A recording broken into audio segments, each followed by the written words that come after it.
उत्तर प्रदेश में 5 चरणों के लोकसभा चुनाव बीत जाने के बाद अब अगले 2 चरणों का चुनाव पूर्वांचल के इलाके में होना है। छठे और 7वें चरण में 27 लोकसभा सीटों पर सियासी दलों का इम्तिहान होना है। बीजेपी 2019 में मोदी लहर में भी पूर्वांचल के इलाके में अपना एकछत्र राज कायम नहीं कर सकी थी। सपा और बसपा गठबंधन के चलते पूर्वांचल इलाके की आधा दर्जन सीटों पर बीजेपी को मात खानी पड़ गई थी। पूर्वांचल क्षेत्र की 27 लोकसभा सीटों में से बीजेपी 18 सीटें ही जीत सकी थी, जबकि 2 सहयोगी अपना दल एस को मिली थी। सपा और बसपा गठबंधन 7 सीटें जीतने में कामयाब रही थी, जिसमें 6 सीटें बसपा और 1 सीट सपा को मिली थी। हालांकि सपा ने बाद में जीती आजमगढ़ सीट को गंवा दिया था। ऐसे में अब पूर्वांचल की सियासी लड़ाई में देखना है कि किसका किला बचता है और किसका नहीं। यूपी में अंतिम 2 चरणों में जिन 27 लोकसभा सीटों पर चुनाव होना है, उसमें से 24 सीट पर बीजेपी और 2 सीट पर अपना दल एस और 1 सीट पर राजभर की पार्टी के प्रत्याशी मैदान में हैं। वहीं सपा 22 सीट पर उम्मीदवार उतार चुकी है, तो 4 सीटों पर कांग्रेस के प्रत्याशी अपनी किस्मत आजमा रहे हैं। इसके अलावा 1 सीट पर टीएमसी चुनाव लड़ रहा है। पूर्वांचल में ओबीसी, दलित और सवर्ण वोटर्स काफी अहम भूमिका में हैं, जिसके आधार पर ही राजनीतिक दलों ने अपनी अपनी सियासी बिसात बिछा रखी है। वहीं आज बस्ती यूपी में सार्वजनिक सभा में प्रधानमंत्री नरेंद्र मोदी ने बयान दिया और कहा, सपा और कांग्रेस को मिलने वाला एक भी वोट किसी काम का है क्या, निरर्थक है कि नहीं, आपका वोट बेकार हो जाएगा। ये कहां का कोई भी मतदाता नहीं चाहता। आपका वोट उसको पड़ना चाहिए जिसको आप सरकार बनाने के लिए देना चाहते हैं।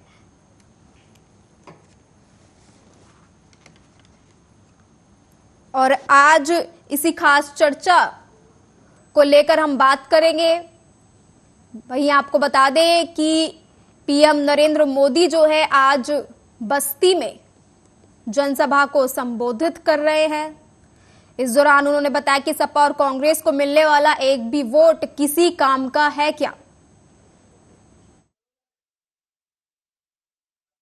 आप सोचिए, सपा को मिलने वाला एक भी वोट, कांग्रेस को पड़ने वाला एक भी वोट किसी काम का है क्या, कोई काम का है क्या, निरर्थक है कि नहीं है, निरर्थक है कि नहीं है।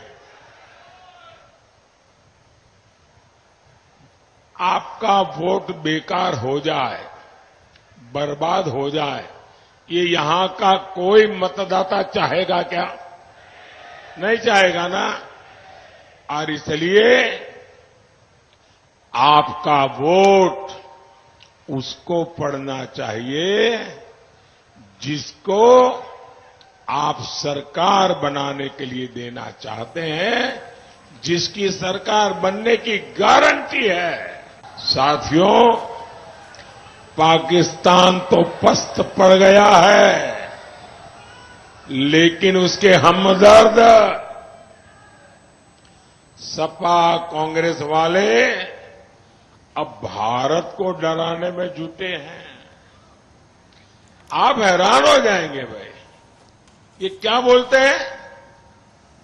ये लोग कहते हैं, हमें सुनाते हैं, उनको मालूम नहीं होता 56 इंच क्या होता है।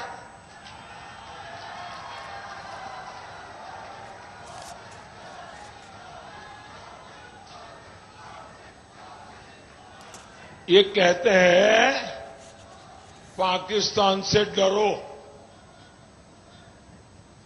और फिर क्या कहते हैं? पाकिस्तान से डरो, उसके पास एटम बम है, एटम बम। मुझे बताइए भाई, भारत को डरना चाहिए क्या? डरना चाहिए क्या? आज भारत में कांग्रेस की कमजोर सरकार नहीं, आज भारत में मोदी की मजबूत सरकार है। 4 जून को यूपी की जनता इनको नींद से जगाने वाली है और तब ये ठिकरा ईवीएम पर फोड़ेंगे। भाई और बहनों, इंडी गठबंधन की परिवारवादी पार्टियों ने तुष्टीकरण की सारी हदें पार कर दी है। हमारा देश 500 वर्षों से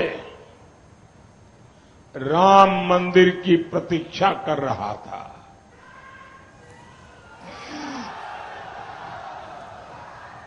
लेकिन ये इंडी वालों को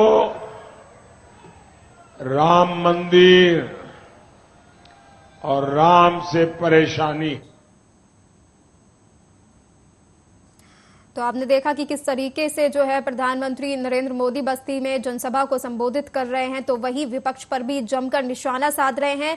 और किस तरीके से जो है इस बार पूर्वांचल में जो है किसका दबदबा रहने वाला है, इसको लेकर खास चर्चा में हमारे साथ आज जो है बीजेपी प्रवक्ता अनुज गुप्ता जुड़ गए हैं। और इसी के साथ जो है कांग्रेस से गंगाराम कठेरिया भी हमारे साथ इस खास चर्चा में जुड़ गए हैं। आप दोनों का बहुत बहुत स्वागत है। मैं अनुज जी आपके पास आना चाहूंगी, आपसे जानना चाहूंगी कि जिस तरीके से आज जो है बस्ती में प्रधानमंत्री नरेंद्र मोदी जो हैं जनसभा को संबोधित कर रहे हैं, किस तरीके से देखते हैं आप? क्या लगता है आपको आज की इस जनसभा का मकसद क्या है? देखिए, जैसे जैसे चुनाव आगे बढ़ रहा है जी, स्थिति काफी क्लियर होती जा रही है। जी, मोदी जी ने आज जो कहा है जनता से, वो बिल्कुल सही कहा है कि एक भी ऐसा वोट जो सपा या कांग्रेस को जा रहा है जी, वो एक पूर्ण रूप से वेस्ट है, क्योंकि ना तो सपा सरकार बना रही है ना कांग्रेस सरकार बना रही है, तो एक तरह से वो वेस्ट है जी।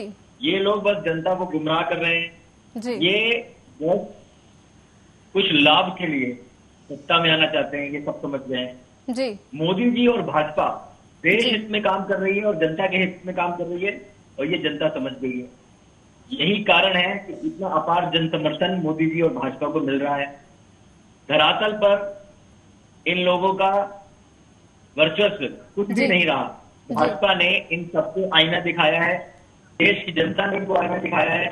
आने वाली 4 जून को ये स्थिति और क्लियर आपके सामने होगी। और जो ये छठे चरण के लिए चुनाव होने जा रहा है, इसमें भी पूर्वांचल में भाजपा का दबदबा कायम रहेगा और पहले से ज्यादा सीटों के साथ भाजपा इस बार विजय रहेगी। जी, गंगाराम जी, मैं आपकी तरफ आना चाहूंगी। जिस तरीके से आज नरेंद्र मोदी ने जनसभा को संबोधित किया और उन्होंने यह भी कहा है इस दौरान कि आप अपना वोट उसको दीजिए जिसकी सरकार बनने जा रही है, अन्यथा आपका वोट जो है वो वेस्ट ही जाएगा, यूजलेस है। क्या प्रतिक्रिया है आपकी?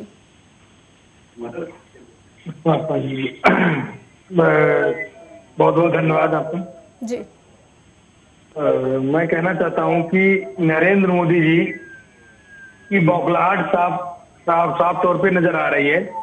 5 चरण हो गए हैं और 5 चरण में उन्होंने ऐसा कोई मुद्दा नहीं रहा जो उन्होंने खेला ना हो या कहा ना हो।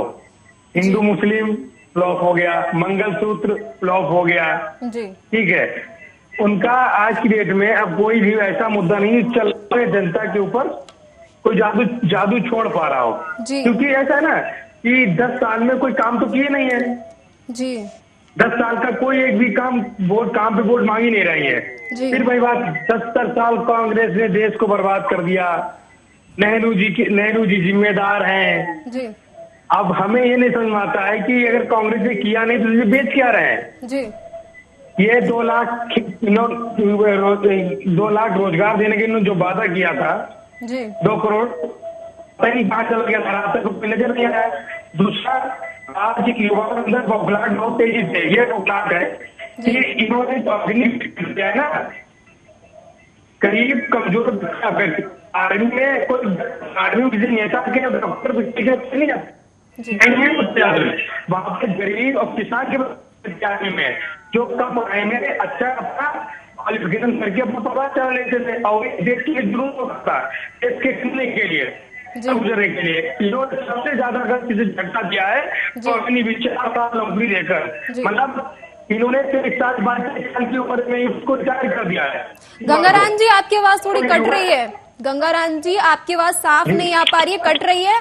मैं इतने अनुज जी से बात करना चाहूंगी। अनुज जी, क्या लगता है इस बार की गठबंधन के बाद राह मुश्किल है क्या पूर्वांचल में? देखिए जी गंगाराम जी अभी कह रहे थे मोदी जी की बौखलाहट दिख रही है। जी मुझे बौखलाहट सपा और इंडी गठबंधन जो है इसमें दिख रही है। ये लोग कहते हैं कि मोदी जी ने काम नहीं किया, भाजपा ने काम नहीं किया। जी मुझे लगता है कि ये सारे लोग जी सिर्फ ऑफिस में बैठते हैं, जो भी सपा और कांग्रेस के प्रवक्ता हैं, जमीनी स्तर पर इनको कोई भी जानकारी है नहीं। जी अरे गंगाराम जी, कभी आप किसी गांव में जाइए, किसी शहरी क्षेत्र में वहां जाइए जहां गरीब लोग रहते हैं। अगर किसी भी सरकार ने गरीब जनता को राशन देने का काम किया है तो जी वो भाजपा ने किया है। आप गरीब परिवारों से मिलें, चाहे वो मुस्लिम परिवार हो, चाहे वो हिंदू परिवार जी। हो। आपको जानकारी के लिए बता दूं, मुस्लिम परिवारों की महिलाओं ने बीजेपी को वोट दिया है। मैंने जाकर उनसे बात की है तो वो ये कहती हैं कि मोदी जी के राज में, भाजपा के राज में पहली बार ऐसा हुआ कि उन लोगों को राशन मिला है, वरना राशन ठेकेदार और नेता डकार जाया करते थे। जी आज अगर राशन मिल रहा है तो भाजपा की ट्रांसपेरेंसी से की वजह से, उनकी नीतियों की वजह से, उनके एग्जीक्यूशन की वजह से। जी ये बहुत बड़ा फर्क है। योजनाएं लागू करना और योजनाएं बनाना, दोनों में जमीन आसमान का अंतर है। जिसकी नीयत सिर्फ रुपए हड़पने की हो, घोटाले करने की हो, ऐसी सरकार किसी गरीब जनता का भला नहीं कर सकती। जी तो जमीनी स्तर पर जाइए, लोगों से बात करिए, समझिए कि अविश्वास किस सरकार के लिए, उनका वोट किसको देने जा रहे हैं जी। वो। आप जिनको अपना वोट मानते हैं, चाहे वो सपा हो गई या कांग्रेस हो गई, वो असल में आपका वोट नहीं है। वो वोट मोदी जी का और भाजपा का है। और क्यों है?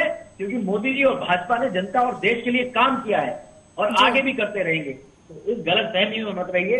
क्या आप ये कहना चाहते हैं अनुज जी कि मोदी मैजिक जो है वो फिर से चलने वाला है? भाजपा जा रही है और 2019 में क्या रहा, 2019 से 2024 में जी। भाजपा की सीटें बढ़ने वाली हैं, ये आप देखिएगा।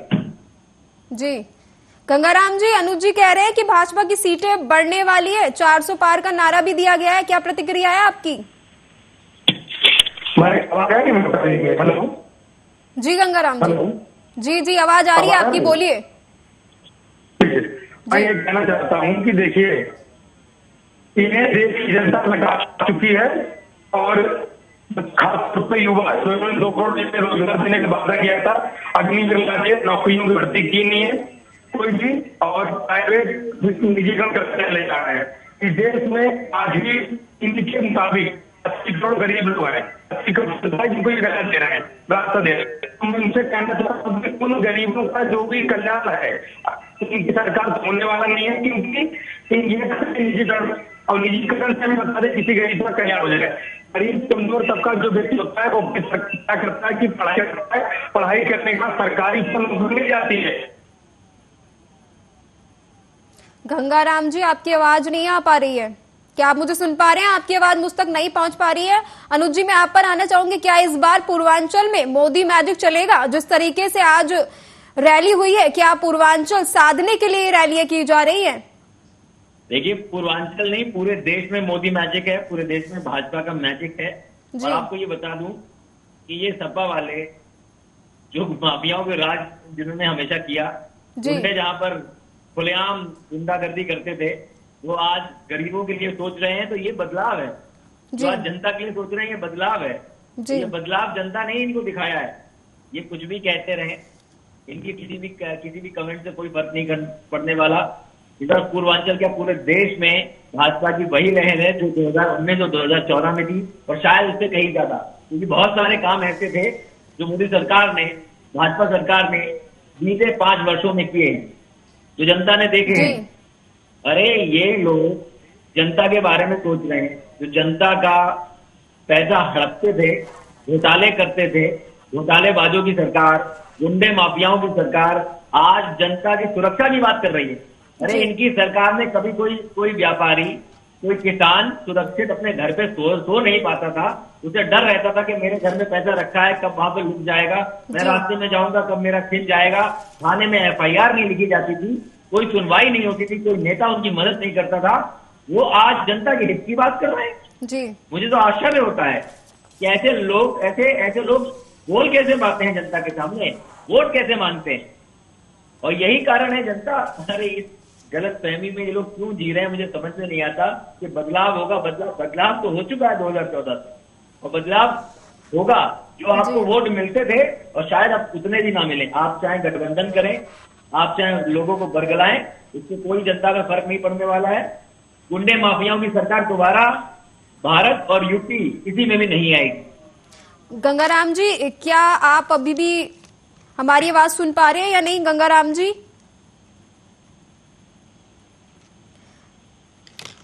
गंगाराम जी से शायद हमारा संपर्क टूट गया है। मैं अनुज जी फिर से आपके पास आऊंगी। मैं आपसे ये जानना चाहूंगी, पूर्वांचल की कई सीटों पर जातीय समीकरण चलता है, हालांकि दोनों पार्टी खुद को मजबूत बता रही है।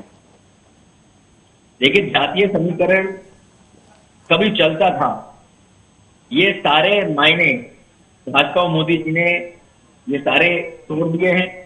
आज देश हित, जनता हित की बात कर रहा है। जनता जानती है कि जनता का हित किसमें है, किस पार्टी में है, कौन सी पार्टी सरकार बना रही है। और मोदी जी ने भी कह दिया है, और ये सच भी है, जनता अपना वोट वेस्ट करेगी अगर इन ऐसे कैंडिडेट को वोट देती है जो सरकार बनाने के लायक नहीं है, सरकार नहीं बन पाएगी। और मैं भी जनता से ये अपील करना चाहूंगा कि भाजपा को ही वोट करें। भाजपा पार्टी सरकार बनाने जा रही है, जनता का हित और देश का हित भाजपा में है। और निश्चित तौर पर इस बार पूर्वांचल जो छठे चरण में हम चुनाव देखेंगे यूपी में, पूर्वांचल की जनता भी बढ़ चढ़ के मोदी जी और भाजपा में विश्वास जताएगी और वोट देगी। जी, आजमगढ़ सीट से सपा प्रत्याशी धर्मेंद्र जी कह रहे हैं कि यूपी में 80 में से 79 सीटें जो है जीत चुके हैं। देखिए, अब आप इसी बात से मानसिक स्थिति का, मुझे तो लगता है उनकी मानसिक स्थिति सामान्य नहीं है जी। यूपी और एक सीट भी क्यों छोड़ दी, मैं समझ में 80 में 80 बताना चाहिए था उन्हें। एक चलो छोड़ दी, उनका रहा होगा कुछ। तो मैं ये कह रहा हूँ, जब सपा वाले ये कह सकते हैं कि यूपी में 80 में से 79 सीट वो लेकर आ रहे हैं, तो उनकी मानसिक स्थिति आप समझ सकते हैं। वो खुद ही उन्हें पता नहीं किसी भ्रम में जी रहे हैं, और यही शायद कुछ लोगों ने उनको भ्रम पैदा भी कर दिया है कि इतनी सीटें लेकर आ रहे हैं। लेकिन सपा की स्थिति 2019 से भी खराब होने वाली है। ये आप देखना कि जनता इस तरह की मानसिकता, इस तरह की राजनीति से बहुत दूर हो चुकी है, जहां पे गुंडे माफियाओं का राज हुआ करता था, जहां जनता सुरक्षित नहीं थी, जहां महिलाएं सुरक्षित नहीं थी। आप देखिए, अरविंद केजरीवाल जी के साथ वो प्रेस कॉन्फ्रेंस कर रहे हैं जो खुद उनके मुख्यमंत्री आवास में उनके राज्यसभा सांसद के साथ बदसलूकी की गई। वो एक महिला है, उनके खिलाफ उनके पक्ष में वो कोई भी बात अभी बोल नहीं रहे हैं, बोलने से परहेज कर रहे हैं। तो महिला सुरक्षा के लिए खुद जो जागरूक नहीं है, वो ये और जो साधारण महिलाएं हमारे देश की जनता है, आम जनता है, उसके लिए क्या ही सोचेंगे। तो हमें ऐसे लोगों से तो उम्मीद नहीं रखनी भी नहीं चाहिए। और जनता अपना मन बना चुकी है, भाजपा फिर से कम बैक करेगी, बढ़िया आएगी और पिछले से ज्यादा मजबूत होकर आएगी। और इस बार 400 पार जो मोदी जी ने कहा है भाजपा कहती आ रही है, वो आपको साकार होता दिखेगा। क्या लगता है आपको, क्या बीजेपी से ओबीसी वोटर्स तोड़ पाएंगे अखिलेश यादव? देखिए, मैंने फिर से आपसे कहा, कोई ओबीसी नहीं, कोई अनुसूचित जाति नहीं, कोई सामान्य जाति नहीं। देश एक सूत्र में बन रहा है। एक सूत्र है देश का विकास, जनता का विकास होना चाहिए। तो इन सब चीजों से बहुत परे चला गया है हमारे देश की राजनीति, देश की जनता। अब देश में जो विकास की गंगा बहाएगा, देश में जो जनता के लिए सोचेगा, उसको वोट करने जा रही है। किसी तरह का जातीय समीकरण दिमाग में जो रखे हुए हैं, उनकी गलतफहमियां बहुत जल्दी दूर होने वाली है। 4 जून बहुत दूर नहीं है, 4 जून को देखिएगा जो आपकी ये आंकड़े हैं और जो आपके अनुमान है, ये सब आपको दिखाई पड़ेगा। क्या लगता है इंडिया गठबंधन होने के बाद लड़ाई थोड़ी मुश्किल नजर आ रही है क्या? इंडिया गठबंधन से हमें कोई डर ही नहीं है। हम तो इनकी जो बयानबाजी है वो हमें वैसे ही जिता रही है। जी। उल्टे सीधे बयान दे रहे हैं कि 80 में से 79 सीट लेकर आ रहे हैं। जी। कभी कोई कुछ बोलता है, कभी कोई कुछ बोलता है। अब तो लोग इनकी पार्टी में पीओके लाने की भी बात करने लगे हैं। तो चलिए, बदलाव तो हो रहा है। कम से कम ये सीख तो रहे हैं कि राजनीति अगर करनी है या जनता की सेवा करना जरूरी है, जनता और देश के लिए सोचना जरूरी है। आज से पहले तो कभी पीओके की बात नहीं करते थे, जी। कभी नहीं कहा कि पीओके भारत का हिस्सा है या भारत से हम वापस जाएंगे। तो ये बदलाव क्यों आया है? जी। ये बदलाव इसीलिए आया है और ये जी। बहुत अच्छा बदलाव है। हो सकता है कुछ दिन बाद ये और ज्यादा समझ जाए और इनकी राजनीति या इनका कुछ सुधरे। मैं ऐसी आशा करता हूँ। जी अनुज जी, देखिए 2019 में जो है मोदी लहर होने के बावजूद भी पूर्वांचल में जो है इतनी सीटें नहीं आ पाई थी जितनी आशा थी। देखिए, पूर्वांचल में भी हमने पिछली बार बहुत ज्यादा सीट जीती थी। अगर आपको ये लगता है कि वो कम थी तो आप उन लोगों को क्या ही मतलब कंसीडर करेंगे। और जितनी भी सीट हमने पूर्वांचल में पिछली बार निकाली थी जी। उससे ज्यादा सीटें आप इस बार देखेंगी, इस बात की गारंटी है। जी। क्योंकि जो लोग तो जनता को जिस तरह से बरगलाया गया था, जिस तरह से भ्रमित करके जी। वोट खींचे गए थे, वो जनता अब समझ गई है जी। कि जनता का भविष्य किसमें। देखिए, उपचुनाव जो भी हुए हैं, देखिए आजमगढ़ को भी हमने जीता। तो ये बदलाव आया है, जनता के दिमाग में समझ में आया है कि उनके लिए क्या बेहतर है, कौन सा विकल्प उनके लिए बेहतर है। जी। और ये जनता एक सूत्र में चाहती है कि मोदी जी। सरकार और भाजपा सरकार आए, ताकि 2024 के बाद अभूतपूर्व विकास को वो साकार होता देखे। जी, हमारे साथ इस तमाम चर्चा पे जुड़ने के लिए आपका बहुत बहुत धन्यवाद अनुज जी। वहीं आपने देखा कि किस तरीके से आज जो है बस्ती में चुनावी रैली पीएम मोदी ने की, तमाम तरीके के जो है विपक्ष पर हमला बोला गया। वही बड़ा सवाल यह है कि जातीय विसात पर खड़ी पूर्वांचल की सियासी जमीन पर किसका पलड़ा भारी रहता है, ये तो आने वाला वक्त ही बताएगा। फिलहाल मुझे दीजिए इजाजत, धन्यवाद।